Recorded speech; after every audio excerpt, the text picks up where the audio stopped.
আজ বিকেলে ৫টায় জাতির সামনে জুলাই ঘোষণাপত্র তুলে ধরবেন প্রধান উপদেষ্টা অধ্যাপক মোহাম্মদ ইউনূস। সংসদের দক্ষিণ প্লাজায় সুধী সমাবেশে ঘোষণাপত্র পাঠ করবেন তিনি। সোমবার এক বিজ্ঞপ্তিতে এ তথ্য জানিয়েছে প্রধান উপদেষ্টার প্রেস উইং। সুধী সমাবেশে বিভিন্ন রাজনৈতিক দলের নেতা ও জুলাই যোদ্ধারা উপস্থিত থাকবেন। অনুষ্ঠানটি সরাসরি সম্প্রচার করবে বাংলাদেশ টেলিভিশন এবং অন্যান্য গণমাধ্যম। এদিকে গণঅভ্যুত্থানের বর্ষপূর্তি উপলক্ষে সকাল থেকেই নানা সাংস্কৃতিক অনুষ্ঠান থাকছে মানিক মিয়া এভিনিউতে। তবে বিকেলে জুলাই ঘোষণাপত্র পাঠের জন্য এসব অনুষ্ঠান কিছু সময়ের জন্য বন্ধ থাকবে। নতুন সংবিধান হলেই দেশে পরিবর্তন আসবে এমন তত্ত্ব মানতে নারাজ আইন উপদেষ্টা আসিফ নজরুল বলেন, ত্যাগের রাজনীতি, মিথ্যাচার, দুর্নীতি দূর করতে নতুন সংবিধান লাগে না। এজন্য রাষ্ট্রের সংস্কার নয়, প্রয়োজন নিজেদের গুণগত পরিবর্তন ও দেশপ্রেম। সোমবার বিকেলে রাজধানীর ফরেন সার্ভিস একাডেমিতে এক অনুষ্ঠানে তিনি এসব কথা বলেন।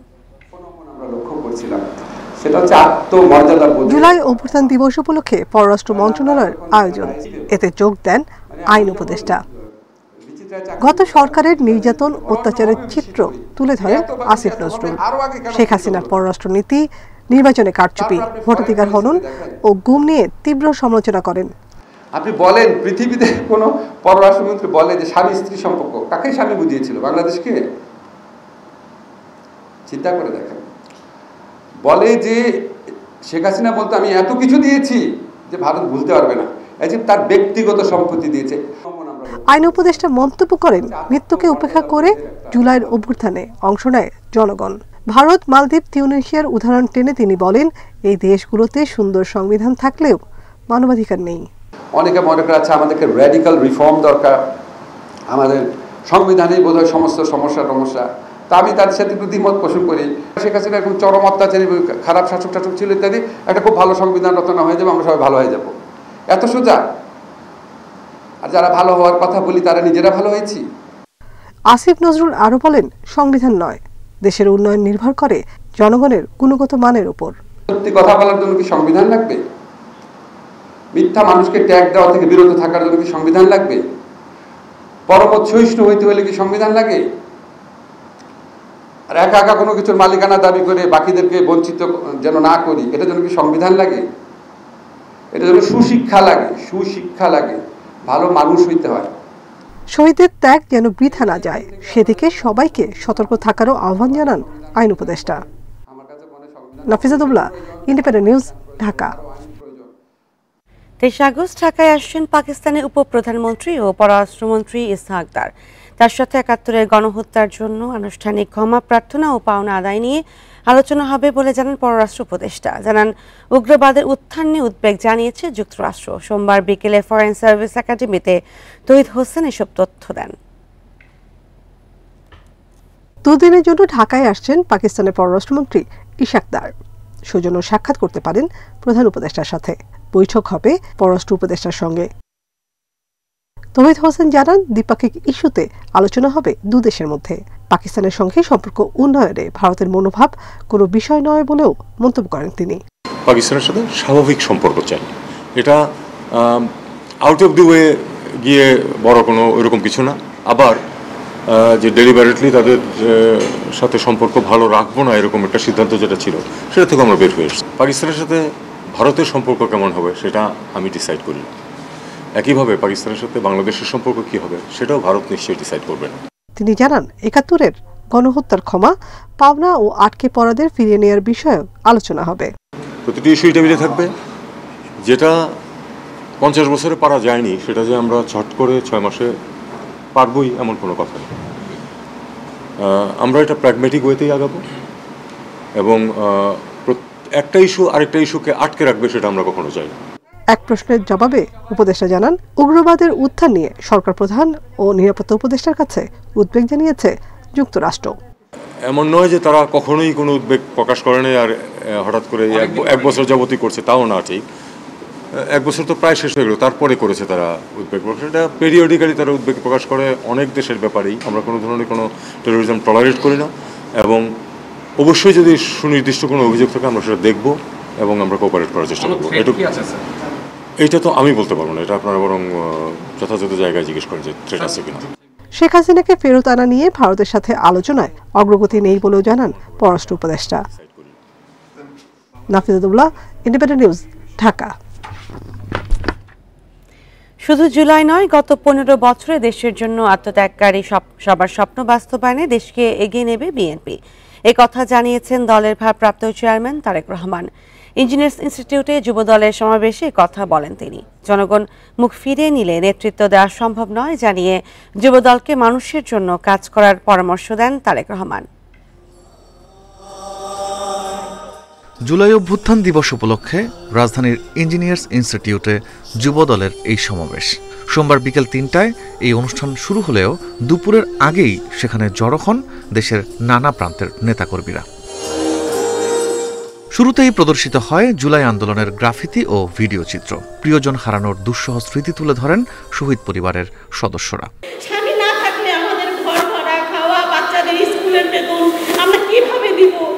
জুলাই অভ্যুত্থানে তরুণদের আত্মত্যাগ স্মরণ করে বর্তমান রাজনৈতিক পরিস্থিতি নিয়েও কথা বলেন কেন্দ্রীয় নেতারা। আমাদের সামনে অনেক চ্যালেঞ্জ। আমাদের রাজনৈতিক কাঠামোকে ভেঙে দেওয়া হয়েছে, অর্থনৈতিক ভিত্তিকে ধ্বংস করে দেওয়া হয়েছে। সমাবেশে লন্ডন থেকে ভার্চুয়ালি যুক্ত হন বিএনপির ভারপ্রাপ্ত চেয়ারম্যান তারেক রহমান। বলেন, শুধু জুলাই নয়, 15 বছরে দেশের জন্য আত্মত্যাগকারী সবার স্বপ্ন পূরণে কাজ করবে বিএনপি। শুধু জুলাই আগস্ট না, বিগত 15 বছর ধরে যারা নিজেদের অধিকারের কথা তুলে ধরতে গিয়ে, নিজেদের দাবি আদায় করতে গিয়ে বিভিন্নভাবে সেই পলাতক স্বৈরাচারের অত্যাচার নির্যাতনের শিকার হয়েছে, সেই ত্যাগের প্রতি যদি আমাদেরকে সম্মান জানাতে হয় তাহলে অবশ্যই আমাদেরকে সামনে বাড়তে হবে। জনগণের সহায়তা ছাড়া রাজনীতি সম্ভব নয় বলে জানান তারেক রহমান। এজন্য যুবদল নেতাকর্মীদের মানুষের কাছে যাওয়ার পরামর্শ দেন তিনি। জনগণের আস্থা অর্জন করতে পারলে আপনি নেতা, জনগণ প্রত্যাখ্যান করলে আপনি নেতা নন। প্রশাসনিক সহায়তায় নেতৃত্ব হয়তো প্রদর্শন করা যায়, কিন্তু জনগণ সহায়তা করলে নেতৃত্ব দেওয়া যায়। শহীদ পরিবারের প্রতি সম্মান জানিয়ে আগামীর বাংলাদেশ বিনির্মাণের অঙ্গীকারও জানান বিএনপির ভারপ্রাপ্ত চেয়ারম্যান। মহিলা দলের কর্মী হন। Rifat Alam, independent news, Dhaka. প্রধান উপদেষ্টার দপ্তরের উস্কানিতে এনসিপি নির্বাচন অনির্দিষ্টকালের জন্য পেছানো বা অনিশ্চিত করার ষড়যন্ত্র করছে বলে অভিযোগ করেছেন বিএনপি নেতা মোয়াজ্জেম হোসেন আলাল। অনেকেই বলছেন এনসিপিও দাবিগুলো মানুষের দীর্ঘদিনের আকাঙ্ক্ষা, তবে ভোট পেছানোর সুযোগ নেই। বিশ্লেষকেরা মনে করছেন ইশতেহারে জনসমর্থন পেলে ভোট পেছানোর শঙ্কা অমূলক নয়। জুলাই অভ্যুত্থানের বর্ষপূর্তিতে রোববার কেন্দ্রীয় শহীদ মিনারে 24 দফা ইশতেহার ঘোষণা করে এনসিপির আহ্বায়ক নাহিদ ইসলাম। আমরা গড়ে তুলব এমন কাঠামো যেখানে পুলিশ। এনসিপির ইশতেহার নতুন নয়, মানুষের দীর্ঘদিনের আকাঙ্ক্ষার প্রতিফলন বলছেন রাজনীতিবিদরা। তবে দাবি আদায় করতে গিয়ে নির্বাচন বিলম্বিত করার কোনো সুযোগ নেই বলছেন তারা। নতুন করে সুন্দর সংসদ সৃষ্টির অবকাশ দেখি না। সরকার যেহেতু বলছে যে তারা ফেব্রুয়ারি অথবা এপ্রিলের মধ্যে ইলেকশন দিবে, সুতরাং ইলেকশন পেছানোর কোনো সম্ভাবনা আমার দৃষ্টিতে মনে হয় না। তাদের কথা বা ঘোষণার সাথে এখানে একটা দ্বৈততা। যদি নতুন সংবিধানেরই তাদের প্রধান লক্ষ্য থাকে, তাহলে তো জাতীয় ঐক্যমত কমিশনের এই আলোচনায় তাদের যুক্ত থাকাটা কিছুটা স্ববিরোধী। বিএনপির অভিযোগ, নির্বাচন অনির্দিষ্টকাল পেছানো বা অনিশ্চিত করার ষড়যন্ত্র করছে এনসিপি। প্রধান উপদেষ্টার দপ্তর থেকে উস্কানির অভিযোগ দলটির। তবে এই ষড়যন্ত্র বিএনপি সহ্য করবে না। নির্বাচনটাকে পেছানোর জন্য অথবা নির্বাচনটাকে একটা ইনফাইনিট পিরিয়ড, অনির্দিষ্টকালের জন্য অনিশ্চিত করার একটা প্রক্রিয়া শুরু হয়েছে এবং সেটার নেতৃত্বে বোধহয় এরাই আছে। ওটা উস্কানিটা দেওয়া হচ্ছে প্রধান উপদেষ্টার দপ্তর থেকে। বিশ্লেষকরা বলছেন এনসিপির ইশতেহার জুলাই অভ্যুত্থানকে ধারণ করে। নতুন ভোটার ও অন্য দলগুলো ইশতেহারে সমর্থন দিলে নির্বাচন পিছিয়েও যেতে পারে। এই ইশতেহারটি বিপ্লবের চেতনাকে অনেকভাবেই ধারণ করে এবং যুব সমাজের ইচ্ছা আকাঙ্ক্ষার প্রতিফলন।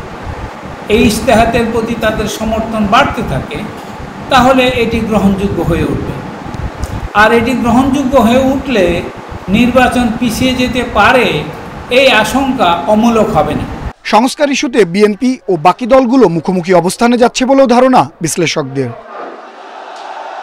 আনোয়ার সাদাত নূর, ইন্ডিপেন্ডেন্ট নিউজ, ঢাকা। প্রধান উপদেষ্টার ঘোষিত সময় ধরে নির্বাচনের প্রস্তুতি নিচ্ছে কমিশন। ইসি সচিব জানান, সেপ্টেম্বরে নির্বাচনের প্রাক পরিবেশ পর্যবেক্ষণ করতে আসবে ইউরোপীয় ইউনিয়ন। সোমবার নির্বাচন ভবনে সংবাদ সম্মেলনে এসব তথ্য দেন আক্তার আহমেদ। তিনি আরও জানান, এই বছর 3টি ভোটার তালিকা হবে। সবশেষ নির্বাচনের 1 মাস আগেও নতুন ভোটার যুক্ত করা হবে। শিগগিরই নির্বাচনের দিন ঘোষণা করতে পারেন প্রধান উপদেষ্টা, তাই জোরে সোরে প্রস্তুতি শুরু করেছে নির্বাচন কমিশন। এরই মধ্যে সংসদ সীমানা পুনর্নির্ধারণ ও আচরণবিধি সংশোধনের কাজ এগিয়ে গেছে। বৃহস্পতিবার কমিশন সভায় চূড়ান্ত হতে পারে গণপ্রতিনিধিত্ব আদেশ ও আচরণবিধি। ইসি সচিব জানান, নতুন দল নিবন্ধন আবেদন যাচাই বাছাই করা হচ্ছে। এখন আস্থার ব্যাপারটা তো নির্ভর করে, এটা আপনাদের মাধ্যমে তো আস্থার জায়গাটা করে তুলতে হবে। আপনারাই বলেন আস্থার অভাবটা কোন জায়গা থেকে আসছে। তফসিল ঘোষণার ব্যাপারটা একান্তভাবেই নির্বাচন কমিশনের উপরে। যেদিনই আমরা তফসিল ঘোষণার নির্বাচন কমিশন চিন্তা করবে যে বা বলবে যে তফসিল ঘোষণার সাথে সাথেই আপনাদেরকে জানাবো, এখানে তো লুকানোর কোনো কিছু নেই। আমাদের আবারও বলছি যে আমাদের সব প্রস্তুতি কিন্তু জাতীয় নির্বাচনকে কেন্দ্র করে। তিনি আরও জানান, প্রবাসীদের ভোটাধিকারের লক্ষ্যে শিগগিরই প্রকল্প অনুমোদন হবে। ভোটের 1 মাস আগে সম্পূরক ভোটার তালিকা প্রকাশ করা হবে, যাতে নতুনরা যুক্ত হবেন। নতুন ভোটার সংযোজনের একটা প্রাধিকার দেওয়া হয়েছে ইলেকশন কমিশনকে যৌক্তিক বিবেচনায়। সেটা নির্বাচন কমিশন যখন মনে করবে একটা কাট আউট ডেট থেকে, সেই কাট আউটের ডেটটা দিয়ে আমরা আরেকটা তালিকা পরবর্তীতে প্রকাশ করব। এখন ওই তারিখটা কত তারিখ এটা এই মুহূর্তে আমার পক্ষে বলা সম্ভব না। ইউরোপিয়ান ইউনিয়নের একটা pre election observer team mid of September ওনারা ভিজিট করবেন। এ সময় সচিব আরও জানান, অক্টোবরের মধ্যে ভোটের সব প্রস্তুতি শেষ হবে না। সুলতানা জাহান মিতু, ইন্ডিপেন্ডেন্ট নিউজ, ঢাকা। দেশে হৃদরোগের চিকিৎসার জন্য আমদানি করা 11 ধরনের রিং বা টেস্টের দাম কমিয়েছে স্বাস্থ্য মন্ত্রণালয়। নির্ধারিত মূল্য অনুযায়ী একটি রিংয়ের দাম 3 থেকে 88,000 টাকা কমেছে। তবে রিংয়ের দাম গ্রাহক পর্যায়ে বাস্তবায়নে সমন্বিত উদ্যোগের তাগিদ দিয়েছেন স্বাস্থ্য বিশেষজ্ঞরা। হৃদরোগীদের জীবন বাঁচানো চিকিৎসা সামগ্রী হার্টের রিং বা স্টেন্ট আমদানি করা 3টি কোম্পানির রিং ভারতের চেয়ে বাংলাদেশে বেশি দামে কিনতে হয়। তাই ভারতের সাথে সামঞ্জস্য রেখে এসব কোম্পানির 11 ধরনের রিংয়ের খুচরা মূল্য 50,000 থেকে 1 লাখ টাকা নির্ধারণ করেছে সরকার। বিশেষজ্ঞ পরামর্শক কমিটির সুপারিশে ট্যাক্স, ভ্যাট, কমিশন সহ রিংয়ের সর্বোচ্চ খুচরা মূল্য পুনর্নির্ধারণের প্রস্তাব অনুমোদন হয়। একে সাধুবাদ জানিয়েছেন বিশেষজ্ঞ চিকিৎসকরা। এটি অবশ্যই একটি সাধু উদ্যোগ, কারণ বহুদিন ধরেই যে ভোক্তাদের এবং জনগণের যে অধিকার, সেইটিকে প্রতিষ্ঠিত করার জন্য মূল্য আইন নিয়ন্ত্রণ বলবো না, যৌক্তিকীকরণ অত্যন্ত গুরুত্বপূর্ণ একটি উদ্যোগ হিসেবে নীতিগতভাবে দেশের জনগণের স্বার্থ সংরক্ষণ করা এবং 22 সীমার মধ্যে রাখা, সেটা অত্যন্ত গুরুত্বপূর্ণ। তবে নতুন দামে বাজারে রিংয়ের সরবরাহ ঠিক রাখা চ্যালেঞ্জিং হতে পারে বলেও সতর্ক করছেন বিশেষজ্ঞরা। এজন্য সমন্বিত ব্যবস্থা নেয়ার তাগিদ তাদের। ঔষধ প্রশাসন থেকে এই ধরনের যে ইন্ডিপেন্ডেন্ট মূল্য নির্ধারণের ব্যবস্থা করা খুবই কঠিন, কারণ এটা একটা এক্সিকিউটিভ বডি এবং তাদের দ্বারা এই ধরনের মূল্য নির্ধারণ আসলে শেষ পর্যন্ত সম্ভব না। এটি তার বাইরে আরেকটি প্রতিষ্ঠান প্রয়োজন, যে প্রতিষ্ঠানটি সরাসরি মন্ত্রণালয় কিংবা আরো উচ্চতর তত্ত্বাবধানে একটা গ্রহণযোগ্য মূল্য নির্ধারণ সময় সময় করতে হবে। এ ব্যাপারে বক্তব্য দেননি রিং আমদানিকারকরা। ঔষধ প্রশাসন অধিদপ্তর জানায়, নতুন এ মূল্য কার্যকর হবে আগামী সপ্তাহ থেকে। 3টি কোম্পানির পর পর্যায়ক্রমে বাকিগুলো রিংয়ের দামও কমানো হবে। Buddhadeb Kundu, independent news, Dhaka. Flight এক্সপার্টের সাথে চুক্তিবদ্ধ কিছু এজেন্সি এয়ারলাইনগুলোর কাছ থেকে টিকিটের টাকা ফেরত নিচ্ছে, যা অন্য এজেন্সিগুলো পারছে না। তাই এয়ারলাইনগুলোকে টাকা ফেরত না দেওয়ার আহ্বান জানিয়েছেন ভুক্তভোগীরা। সোমবার বিকেলে রাজধানীর পল্টনে সংবাদ সম্মেলনে ক্ষতিগ্রস্ত এজেন্সি মালিকরা দাবি করেন, তারা ফ্লাইট এক্সপার্টের কাছ থেকে অগ্রিম টাকার বিনিময়ে টিকিট কিনতেন। তবে তাদের যেসব টিকিট দেওয়া হতো সেগুলো নগদ টাকা দিয়ে কিনত না ফ্লাইট এক্সপার্ট, বরং প্রি বুকিং এর মাধ্যমে এয়ারলাইন্সের কাছ থেকে সংগ্রহ করত। ফ্লাইট এক্সপার্টের সঙ্গে চুক্তিবদ্ধ কিছু এজেন্সি এসব টিকিটের রিফান্ড এয়ারলাইন্সের কাছ থেকে নিয়ে নিচ্ছে বলে অভিযোগ ভুক্তভোগীদের। তাদের মামলায় ৩ জনকে গ্রেপ্তার করেছে পুলিশ। কোনো টিকিট, কোনো প্যাসেঞ্জারের টিকিট রিফান্ড না হয় এবং এই ক্ষেত্রে আমরা সরাসরি সরকারের হস্তক্ষেপ চাচ্ছি। আর যেগুলো রিফান্ড হয়ে গেছে সেগুলোর ক্ষতিপূরণ দিতে হবে যে এজেন্সিগুলো করছে। একটা B2B যারা এজেন্ট, আমরা ওনাদের থেকে টিকিট কাটতাম, আর এটা হচ্ছে B2C ডিরেক্ট কাস্টমাররা। সো এখানে আসলে ভুক্তভোগীর সংখ্যা অনেক বেশি। টিকিট আমার নিজেরই টিকিট ছিল প্রায় 24। দুই মাথার কন্যা শিশুর জন্ম ঘিরে রাজশাহীতে চাঞ্চল্য দেখা দিয়েছে। খ্রিস্টান মিশন হাসপাতালে জন্ম নেওয়া শিশুটির স্বজনরা বলছেন একাধিকবার আল্ট্রাসাউন্ড করলেও শিশুটির এমন পরিস্থিতি নিয়ে কোনো ধারণা দিতে পারেননি চিকিৎসক। রাজশাহী মেডিকেল নিবিড় পর্যবেক্ষণে রয়েছে শিশুটি। শিশু বিশেষজ্ঞরা বলছেন অপারেশন করলেও সফলতার সম্ভাবনা কম। 2 আগস্ট রাজশাহীর তানোরের সুমাইয়া খাতুনের প্রসব ব্যথা উঠলে স্বজনরা খ্রিস্টান মিশন হাসপাতালে নিয়ে যান। সেদিন রাত 8:30টার দিকে সিজারের মাধ্যমে জন্ম নেয় 2 মাথাওয়ালা কন্যা শিশু। শিশুটির বাকি সব অঙ্গ একটি, তবে 2টি মুখমণ্ডল থাকায় রয়েছে শিশুটির 4টি চোখ, 4টি কান ও 2টি নাক। একাধিকবার আল্ট্রাসাউন্ডেও চিকিৎসকরা এ বিষয়ে কোনো ধারণা দিতে পারেননি। যমজ সন্তান হতে পারে বলে তাদের জানানো হয়েছিল। যমজ বাচ্চা আছে, ওই জন্য তোমার পেটে লাগে, আর গমন হয় অতিবার, কিছু খাইতে পারে না, 5 মাস পর্যন্ত একটু দানাও খাইতে পারেনি। হয়তো আগে যদি এটা বুঝতে পারতাম তাহলে আগে থেকে অন্যভাবে পদক্ষেপ বা ঢাকায় নিয়ে যাওয়ার একটা ব্যবস্থা হতো, কিন্তু আমাদেরকে সেইভাবে কিছুই বলা হয়নি। এমন বিরল ঘটনা আগে কখনো দেখেননি বলছেন অস্ত্রোপচারকারী চিকিৎসক। আল্ট্রাসাউন্ডে একটা পয়েন্ট ছিল যে মোনো অ্যামনিওটিক মনোকোরিওনিক, দ্যাট ইজ একটা ফুল এবং একটা পট, এটা 5000-এ একটা হতে পারে, মানে অনেক রেয়ার একটা কেস। শিশু বিশেষজ্ঞরা বলছেন যমজ শিশু নয়, এটির জন্মগত ত্রুটি। শিশুটিকে স্বাভাবিক করতে অপারেশন করা গেলেও এর সফলতা নিয়ে শঙ্কায় চিকিৎসকরা। কনজয়েন্ট টুইন বলতে পারি। এখন আমাকে দেখতে হবে যে অনেক সময় দেখা যায় যে মাথা বা ফেস দুটো থাকে, হ্যাঁ, কিন্তু একটা কমন হার্ট থাকতে পারে, কমন লিভার। পরীক্ষা নিরীক্ষা করে আমাদেরকে শিওর হতে হবে যে ওর আসলে দুটো আলাদা আলাদা আছে কিনা। মাতৃগর্ভে সঠিকভাবে বিকাশ না হওয়ায় শিশুটি এভাবে জন্ম নিয়েছে বলে ধারণা বিশেষজ্ঞদের। Independent news. চাঁপাইনবাবগঞ্জের সদর হাসপাতালে নিউমোনিয়া ও ডেঙ্গু জ্বর নিয়ে অস্বাভাবিক হারে বেড়েছে শিশু রোগীর সংখ্যা। প্রতিদিন চিকিৎসা নিচ্ছেন প্রায় 350 শিশু। শয্যা না পেয়ে অনেকেই চিকিৎসা নিচ্ছেন হাসপাতালের করিডোর, এমনকি মেঝেতে। চিকিৎসকরা বলছেন রোগ প্রতিরোধ ক্ষমতা কমে যাওয়া শিশুদের শারীরিক অবস্থায় উন্নতি হচ্ছে ধীর গতিতে। এই পরিস্থিতিতে কিছু সতর্কতা অবলম্বনের পরামর্শ দিয়েছেন চিকিৎসকরা। চাঁপাইনবাবগঞ্জে সদর হাসপাতালে হঠাৎ করেই বেড়েছে শিশু রোগীর সংখ্যা। হাসপাতালে শিশু ওয়ার্ড, বারান্দা সহ করিডোরে পা ফেলার জায়গা নেই গত 1 সপ্তাহ ধরে। হাসপাতাল কর্তৃপক্ষ বলছে শিশু ওয়ার্ডের 34 শয্যার বিপরীতে প্রতিদিন গড়ে 130 জন শিশু ভর্তি হচ্ছে। এর পাশাপাশি বহির্বিভাগেও 2 শতাধিক শিশু চিকিৎসা নিচ্ছেন প্রতিদিন। এতে করে বাধ্য হয়ে মেঝেতে চিকিৎসা দিতে হচ্ছে তাদের। বেড তো অল্প, তার রোগী অনেক, মানে ফ্লোরে মানে জায়গা হচ্ছে না। এখানে আসার পর আপনার জন্ডিস ধরা পড়ে। কোনো সিঁড়িতে আমরা জায়গা পাচ্ছি না যে পা দিয়ে হাঁটবো, এ পরিমাণে এখানে ডেঙ্গুর পরিমাণ, মানে সব রোগী দেখছি ভর্তি হয়ে আছে। চিকিৎসকরা বলছেন সেবা নিতে আসা বেশিরভাগ শিশুই রক্তে সংক্রমণ, নিউমোনিয়া ও ডেঙ্গু জ্বরে আক্রান্ত। অতিরিক্ত শিশু রোগী হওয়ায় চিকিৎসকদেরও সেবা দিতে হিমশিম খেতে হচ্ছে। জ্বর কন্ট্রোল আসছে না সহজে, ঠান্ডাটা কমতে 4 দিন 5 দিন 6 দিন সময় লেগে যাচ্ছে। হসপিটাল স্টে বা মানে ভর্তির সময়সীমাটা তাদের বাড়ছে। আজকে 130-এর অধিক রোগী ইতিমধ্যেই, সারাদিনে হয়তো 200 পার হয়ে যাবে। বিরূপ আবহাওয়ার কারণে বিভিন্ন রোগে আক্রান্ত হচ্ছে শিশুরা।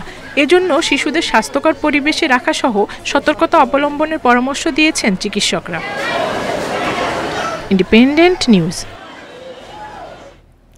অতিবৃষ্টির কারণে ভাঙন দেখা দিয়েছে বগুড়ার শেরপুরের বাঙালি নদীর বাঁধে। এরই মধ্যে এতে নদী গর্ভে বিলীন হয়ে গেছে আবাদি জমি ও ঘরবাড়ি।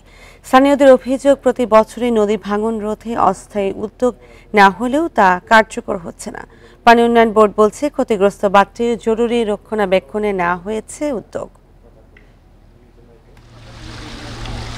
গত মাসে বৃষ্টিতে বগুড়ার গাবতলী, ধুনট ও শেরপুরের নিচু এলাকায় জমে থাকা পানির চাপে ভেঙে যায় বাঙালি নদীর বাঁধ। এতে ভাঙ্গনে নষ্ট হয়ে যায় অন্তত 300 বিঘা আবাদি জমি। হুমকির মুখে চককল্যাণী এলাকায় 1.5 কিলোমিটার রাস্তা। নদী ভাঙনে এরই মধ্যে বাড়িঘর হারিয়েছে 50টি পরিবার। ভাঙন রোধে সরকারের নেয়া কোনো উদ্যোগই কাজে আসছে না বলছেন স্থানীয়রা। ভাঙন অব্যাহত থাকলে আরো বাড়িঘর জমি বিলীন হওয়ার আশঙ্কা তাদের। 7-8 গ্রামের পানি আমাদের এই বিলে নামতেছে, নামার কারণে এই জমিগুলা নষ্ট হয়ে যাচ্ছে। যেগুলো ভেঙে গেছে এগুলো তো 20-25 মণ সে ধান হয়, সেগুলো তো আপনার আমরা আর পাচ্ছি না, বিলীন হয়ে গেছে। জরুরি ভিত্তিতে রক্ষণাবেক্ষণ কাজের উদ্যোগ নেওয়ার কথা জানিয়েছে পানি উন্নয়ন বোর্ড।